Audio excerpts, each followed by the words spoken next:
Assalamualaikum geng. So untuk video kali ni aku nak tunjuk apa yang korang dapat bila korang grab kita punya Zikir-Ring Jut 3 daripada iKibla. Jom tengok. Okay. So bila korang buka, korang dapat macam apa, thank you card lah. Okay.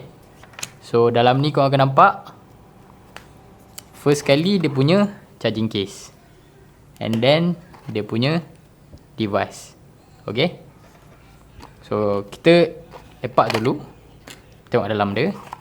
So untuk yang ni pula, dalamnya ada 3 size ring dan juga kabel untuk charging case tadi.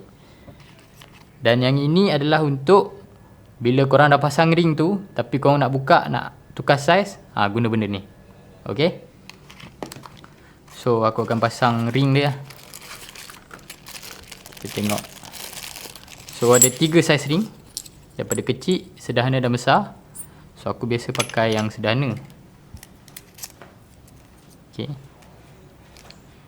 So ni device tadi, pasang. Okay, dah pasang